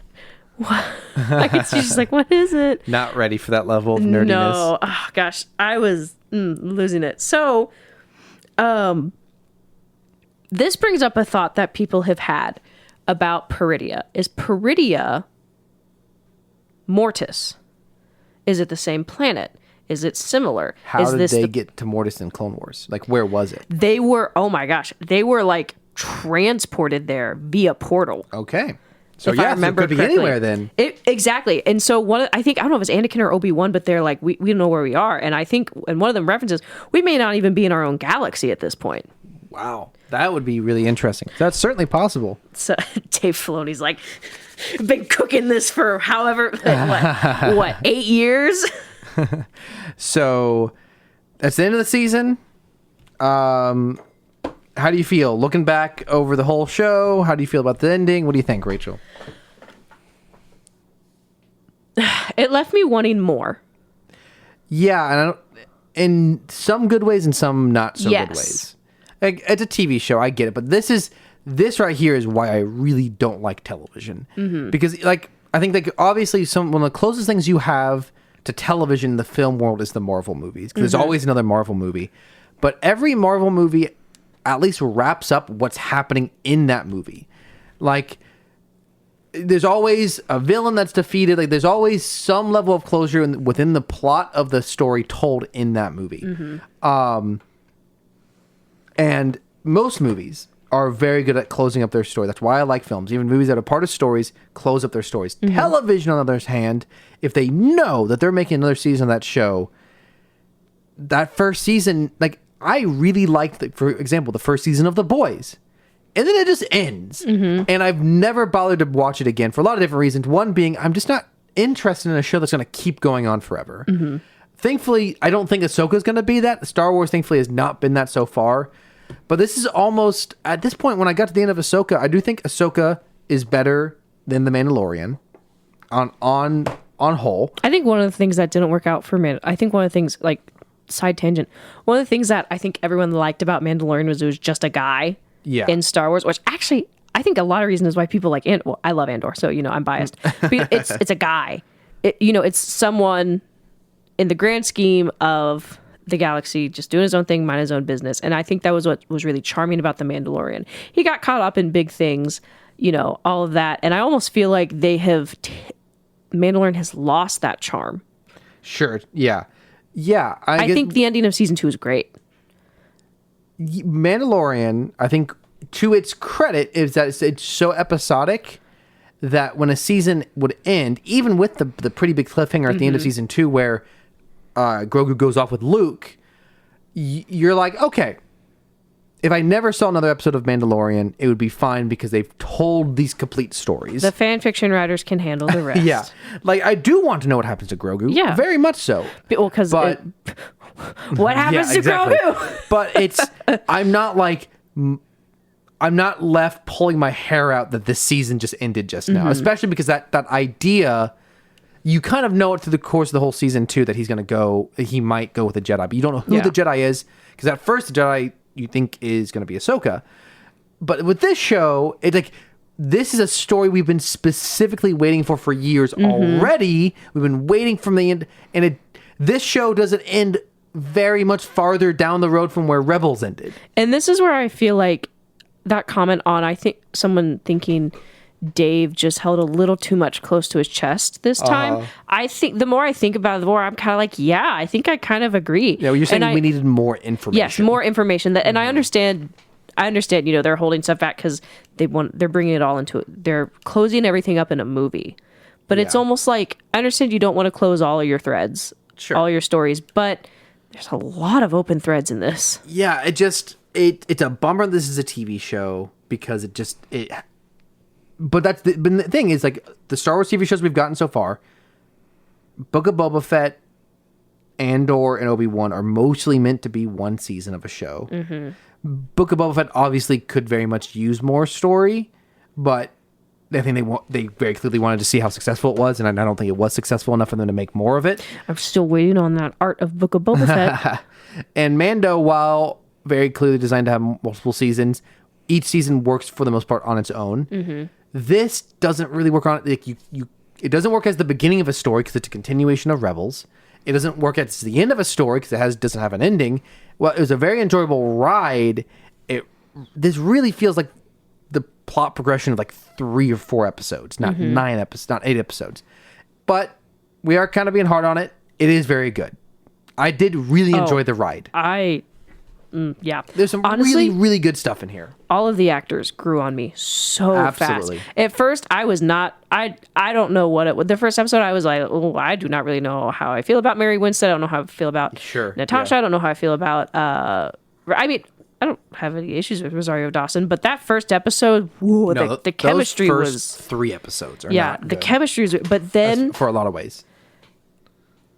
And then after a couple of episodes, I love all of them. Except I don't really care for Morgan Elsbeth. Whatever. Yeah, but she's dead. But yeah, she's dead. It doesn't matter. So we're done with her. So hopefully, just like all of them really grew on me. I really liked seeing carefree Rosario Dawson, like carefree Ahsoka. I really liked that. I really liked once I think Natasha got to play Sabine as Sabine. Yeah. Natasha Bordeaux, is that her name? I'm not sure. Natasha. I'm really terrible with actors' names that I've not known for very long. So you got Natasha Liu Bardizzo as Sabine. Okay, my bad. Yes.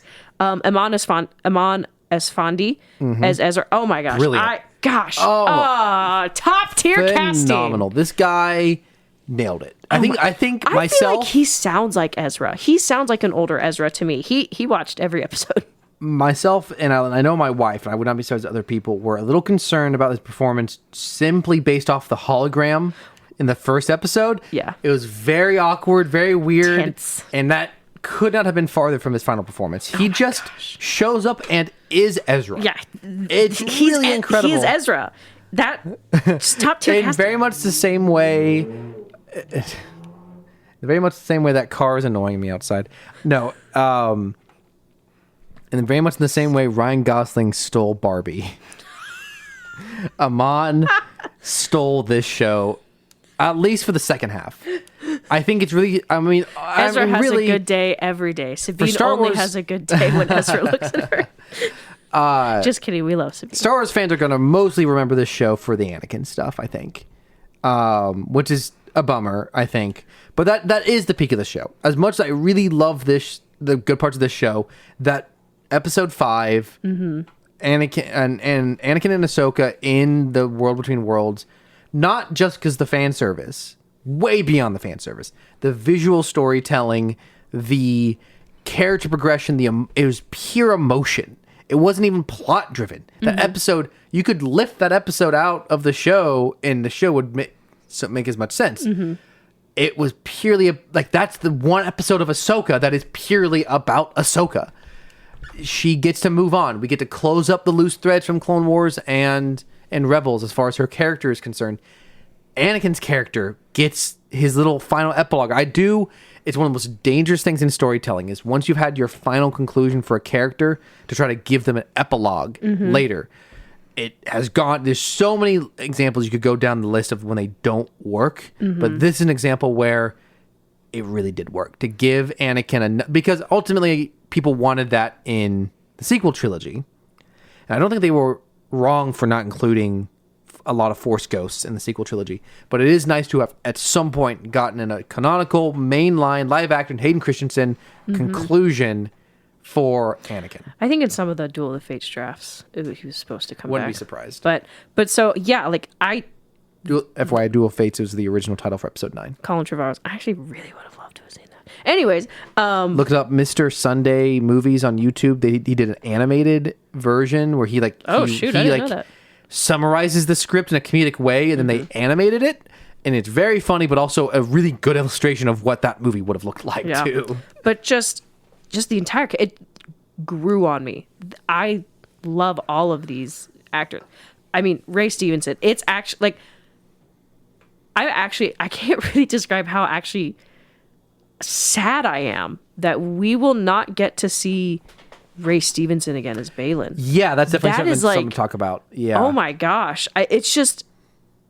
Yeah, so passed away in real life. His character has a massive literal cliffhanger at the end of this. Everyone's been talking about that online. He's at the edge of a cliff, and he's not going to get to conclude that. That's very sad. And I think I saw a comment. It's like, it's just...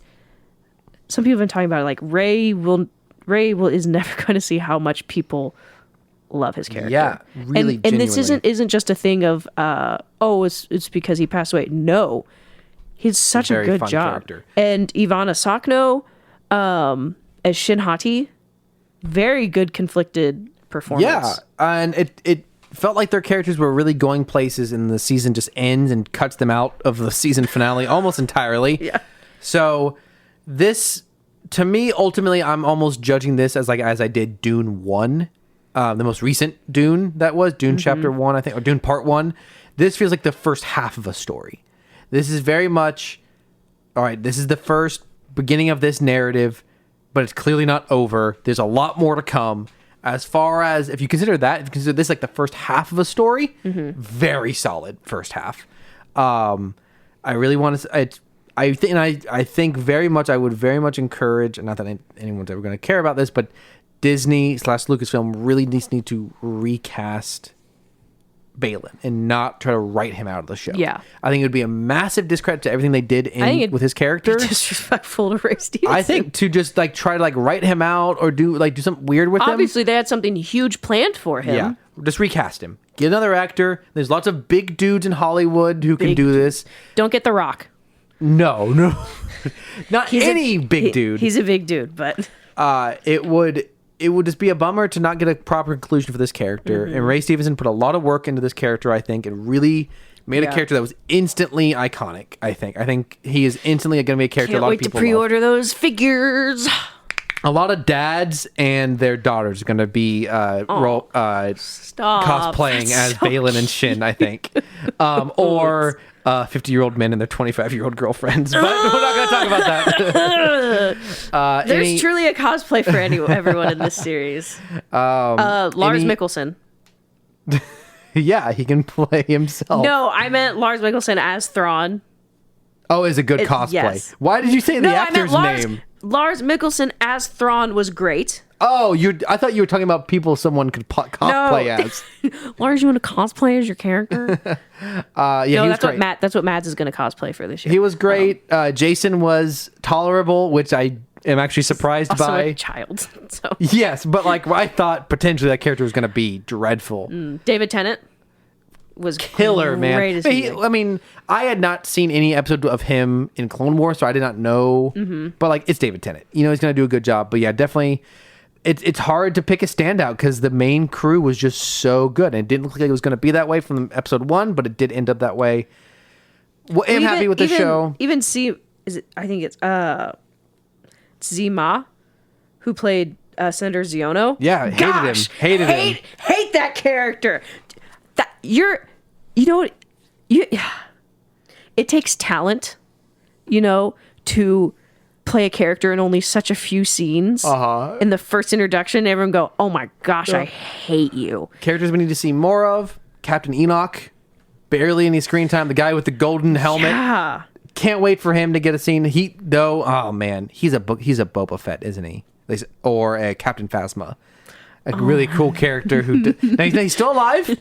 He might get a scene. Oh no! But as of right now, he's just a cool character who doesn't really do much with a mask. Yeah, but I would think with the actor they hired, but then again, Gwendolyn Christie, who played Captain Phasma. Captain Phasma, big star out of Game of Thrones, didn't end up doing anything. So no, she's done I think smaller projects in Star Wars as Captain Phasma. Did not end up doing much. Gosh, I do remember that was my one qualm with The Last Jedi. We're like an hour and a half in. I lean over to my roommate, my best friend.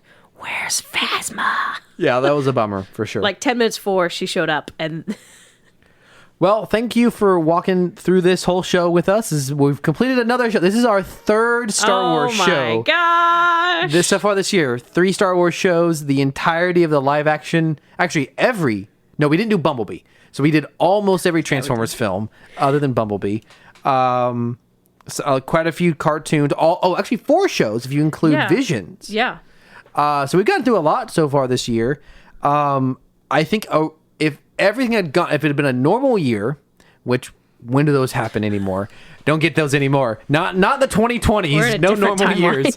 We're in a different timeline post 2020. If we had a normal year as far as Hollywood's concerned, supposedly we would have gotten Star Wars Skeleton Crew. Yeah. In November or December. Does not look like it's going to happen.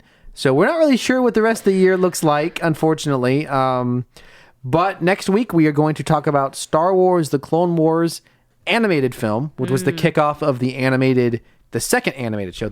So that's pretty much, we're going to go back. We're going to go back to where this all started for Ahsoka.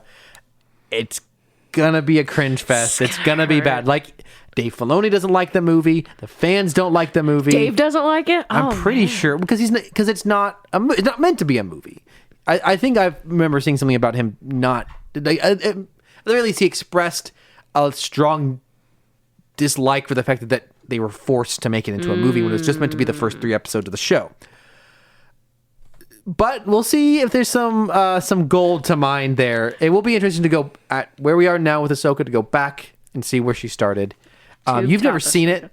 I've seen the first 5 minutes. Oh yeah. Because so here's the thing. I watched all of Clone Wars show, and the whole time thinking, there are definitely some arcs that I'm missing. Is there some lost episodes? Found out it was a movie when I finished season 7, the last episode of season 7, and went, oh, I have some time, I have some projects to work on, and immediately went to the movie, and I went, oh, I can't handle watching this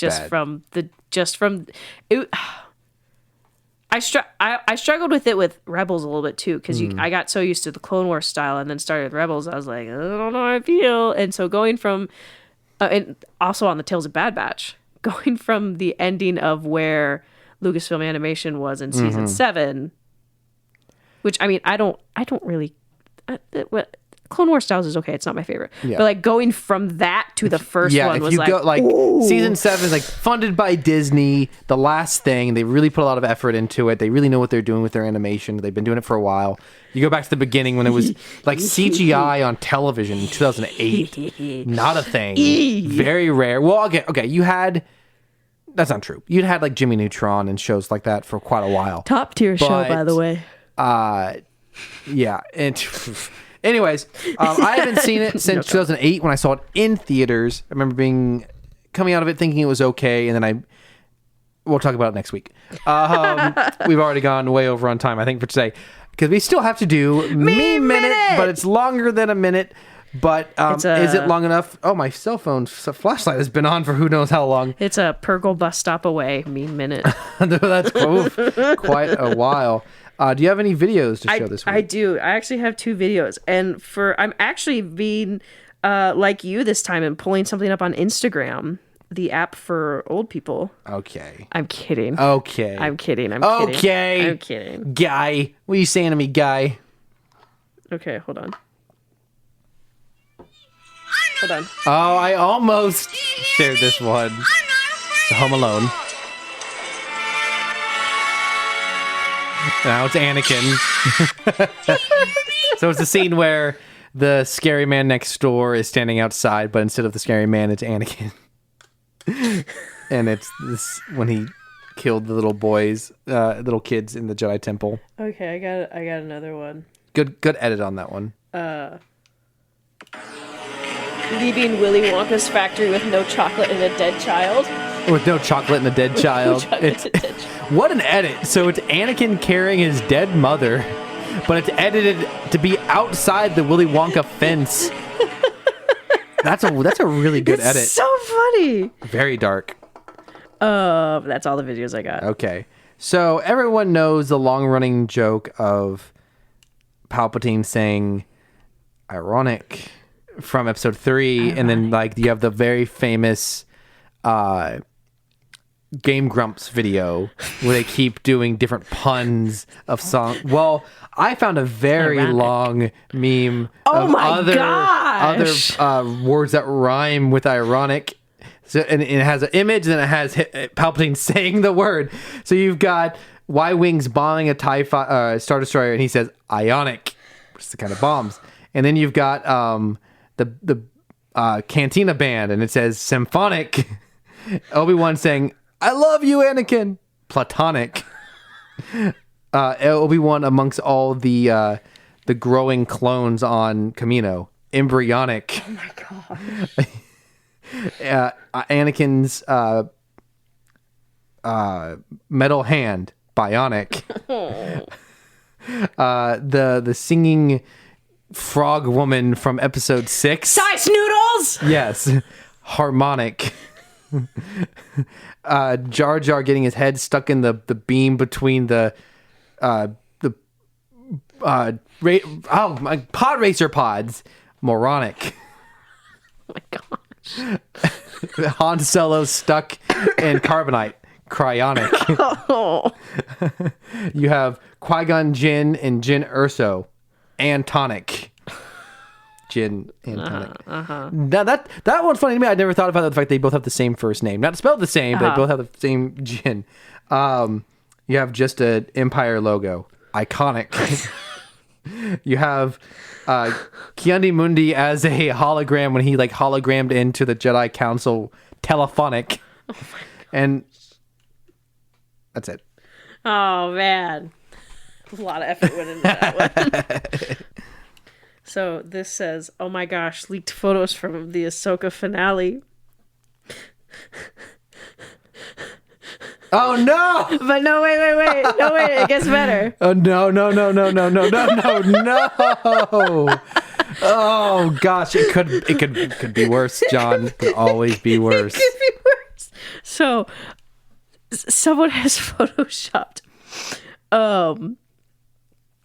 two images. One of Thrawn's Chimera Star Destroyer in the skies above Tatooine, and the next one is Thrawn standing with Peli, the mechanic from the Mandalorian season. Could have been a real.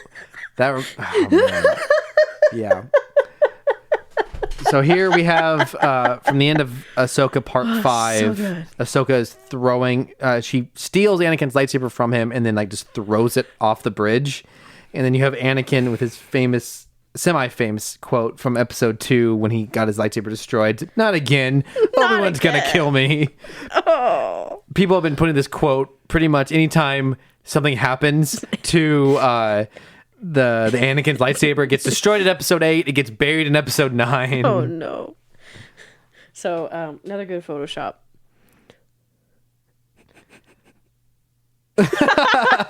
So someone has photoshopped the end scene from Force Awakens where Rey is holding out the lightsaber, but she's they photoshopped it as Sabine over Rey, and the next scene where Luke throws his lightsaber over his shoulder they've photoshopped Ezra's face on Luke's. So I also here my next meme is Ezra's face photoshopped on someone. So there's a little comic. It's a dinosaur talking to a little turtle, and they're looking over some beautiful land. And the turtle, the dinosaur has Kanan's face, and it says, "Promise me you'll look after this world when I'm gone." And then little Ezra turtle is a stormtrooper dumping some waste, and he says, "Please."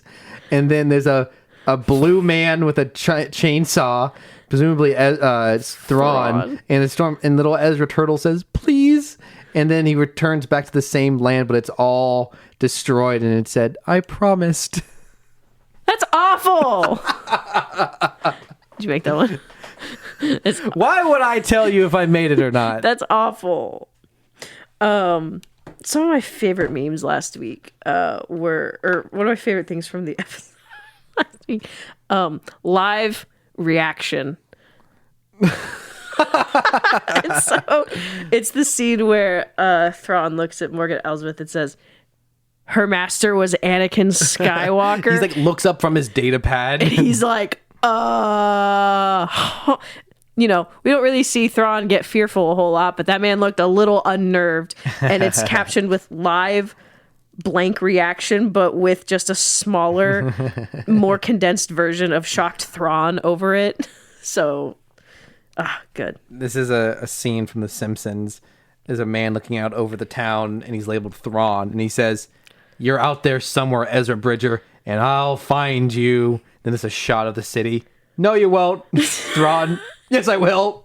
"No, you won't." Wait, I need to see it. You need to show it to me. It just seems so much like an interaction they would have. Won't. And I took that personally. Man, Chopper with his arms on his head is so infinitely funny. He's holding the cigarette too. Oh, that's good. So he's been put over Michael Jordan. Michael Jordan, famous meme of Michael. I think it's a cigar, but cigar. My bad. Famous meme of Michael Jordan from a documentary saying, and I took that personally, but it's Chopper holding a cigar. Very funny. So famous meme from Thor Ragnarok. The villain from Thor Ragnarok, Hela. But instead, her face is Balin. "You can't destroy me." Yeah, saying to Ahsoka, "You can't defeat me." And Ahsoka says, "I know, but he can." And it's her ship flying through the explosion because in the last week's episode, Huyong just carpet bombed him. Ezra on Pridia for 11 years. Oh no! The gang's all here. Oh, that's so good. SpongeBob where he's like, "The gang's all here," and he's got his hands, the smiley face on his finger. This is a scene from the end of The Last Jedi when Rose tried to kamikaze save Finn, and she says, "That's how we're gonna win. Not fighting what we hate, but saving what we love." And it's at that exact moment in the movie where behind him, the big laser just. And it just says, "Sound of those we love," literally exploding. No. No words, pure visual. Finale, one of my guys, this meme always gets me. I love that. It's the scene from, was it Fast and Furious 7? Yes. When Vin Diesel is driving away from Paul Walker. Yeah, so famously, Paul Walker actually died during the production of that movie. And the final scene of that movie is the characters departing, but the meta text is that this actor actually died, and this is like a digital recreation of him. And so it's a famous meme format of the first frame is Vin Diesel just looking into the camera from his car, and the reverse shot is supposed to be Paul Walker beautifully recreated in CGI as a memorial to this real man, and instead people constantly edit someone else into the car. And it's Ahsoka and Hu Yang this time. It's so good. So this meme was actually referenced earlier. It's the image of very blurry live-action Ezra being thrown into a ship, and it just says, "Ezra Bridger is back, baby," and a bunch of hand-clapping emojis. So good. That's our boy, Cameron. Look, I'm just saying, if I ever have a son, it's gonna. You know how convinced I'm gonna be. It's a good, strong name, but I don't know. I might. What else you got? A Thrawn waiting to be rescued from exile. Yeah, nice. Good at it. I like it. I don't know who it's supposed to be. I think it's like Pablo Escobar. Yeah, Pablo Escobar, where he's like standing in various not places. Not the real one, the actor. Not the actor. Standing in various places, just. No, sorry, not an actor named Pablo Escobar. An actor playing infamous real life figure. Where he's like sitting on the swing, he's standing in the room, and he's standing in the empty pool, and it's just Thrawn edited over that. I have a lot. I'm sorry. I have. So this has a. Oh my gosh, I have 10 more. I have to say it's an image from episode 7, right before that planet gets destroyed by the Starkiller base and has all the people reacting to the laser. And it says, "All I'm saying is I hope Senator Ziono went into work that day." No! How many do you have left? 2. Oh. Okay. I'm going to save some. I'm actually going to be nice. But I actually need to hold on. I don't want to lose them for next week, so I gotta. Okay, I'll just show you the last 2 that I have. I'm here on behalf of the VFX budget. And it's C-3PO from last week's episode. It's because they didn't do CGI trying to do Leia. CGI Leia. I see. Very good. Her master was General Anakin Skywalker. Yes, Thrawn. So very popular, just general meme this week has been people memeing so Thrawn reacting to learning that Ahsoka is Anakin's Padawan, and in this particular instance, it's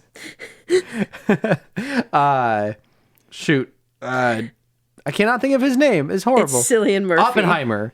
It's Oppenheimer, and that meme of him having very bug-eyed reaction, but he's all blue. Good stuff. That's all I got. So you got the scene from last week's episode of Ahsoka, where all the stormtroopers retreat and Shin is just left there, and Ahsoka in the episode reaches out her hand and says, "You can come with us." But in this, it just says, pss, pss, pss, pss, pss, and Shin just runs off, and Ahsoka's like, "It'll work next time." It'll work next time. So good. And final episode, you've got an image of young Obi-Wan, Luke, younger Ezra, and younger Kanan, and it's this guy from Adult Swim, Eric Andre, and it says, "What if he had a beard?" And it's all 4 of those characters older with beard, and he's like, "What if he had a beard?" Yeah. Well, and those are the memes of the week. Well, at least I have all of the memes ready for next week because I have like 8 more. The meme crop was bountiful this week. And if you don't know or don't remember, every week we each make one meme. So one of those memes we each shared, we personally made. And now we are going to guess which meme the other one made. Did you send me yours yet? No! I'm trying. I have to cut down, Cameron. Well, while you're doing that, I'll close out the show. As always, thank you to Caleb Jacoby for our intro. I thought don't we guess? Yeah, we're gonna guess, but I'm filling the space of you staring at your phone like a millennial, like the zoomer you are. I'll stop this podcast right now, Cameron. I will not be insulted like that in my own home. I'll say it again because we love thanking him. As always, thank you to Caleb Jacoby for our intro and outro music. Props to Rachel for our artwork and also our Twitter account, our Zitter account or X account, whatever you want to call it. I run the account, so we're not doing that. I was forced to update the app this week because it wouldn't. I still had the Twitter app and it would not let me do anything. The worst. So I had to update to the X app. You can follow us at Rebels Robots Pod. I could not find it by searching Rebels and Robots. I had to very specifically search our handle. All right, there we go. We got the memes. We got the memes. It's like Arby's. We got the meats. Let's see. Live Thrawn reaction seems very you. I took that personally. It's very funny. Ezra on Peridia. We both like to make SpongeBob jokes. Thrawn waiting around. What if he I'm here on behalf beard? of the visual effects budget. Gosh, there's a couple that could be you. I'm gonna guess C-3PO. I'm here on behalf of the visual effects budget. No, is it SpongeBob one? It is. Ah, dang it! I was like 50-50. Dang, another loss. Is this loss? No. Stop that. Stop it. Oh man, there's so many. Meme game, but it's longer than a game. But is it longer than a game? Minutes. Did you make this one?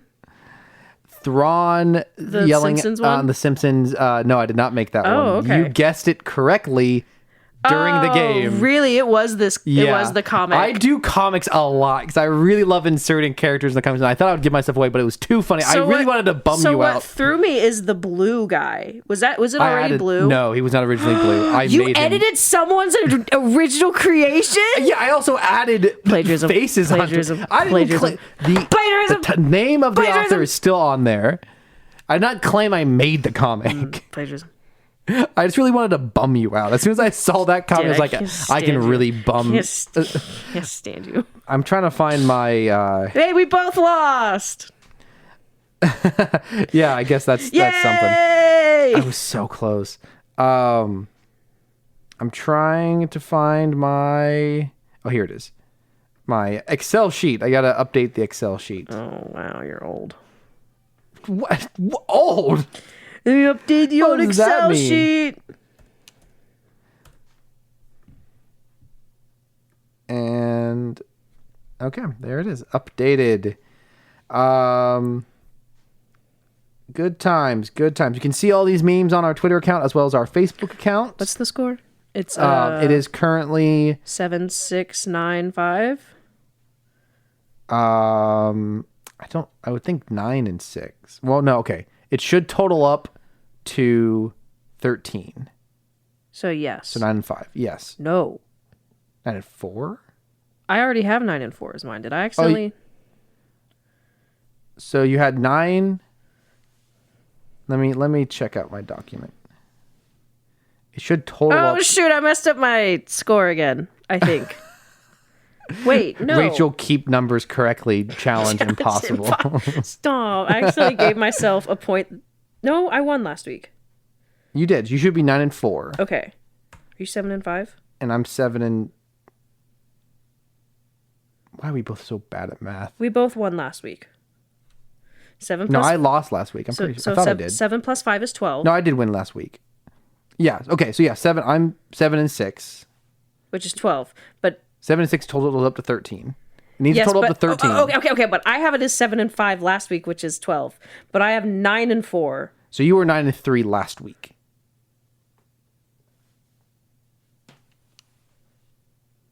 Yes, you were 9 and 3 last week. You got your score mixed up. Like for a few weeks, you were like adding to like both columns. So I should have 9 and 4. Yes. After this week's loss, you are at 9 and 4. Is this loss?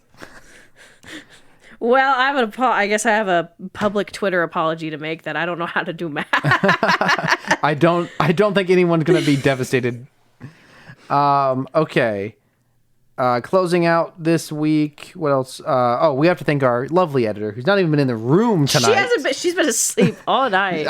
Thankfully, we didn't have any swears she has to edit out. Oh, also, weekly reminder that Caleb is 0-2. Wait. Oh, he is 0-2. Imagine, or is he 0-13? No, he hasn't had any more losses. He just was on 1 week where he guessed both memes incorrectly, so he's 0-2. Give us something to read on the pod. Leave a review, tweet, or DM us memes not on or Amazon. opinions, but not on Amazon. Don't leave us a review on Amazon. We will never see it. This is Cameron and Rachel signing off saying, seriously, who is feeding Sabine's cat Merle? He's hungry. Go feed him. Someone. Callus, feed it's your him. job. You're not going to be on screen. At least feed the cat, Callus. That's where Zeb and Callus have been. They've been alternating cat sitting. Good night, everyone.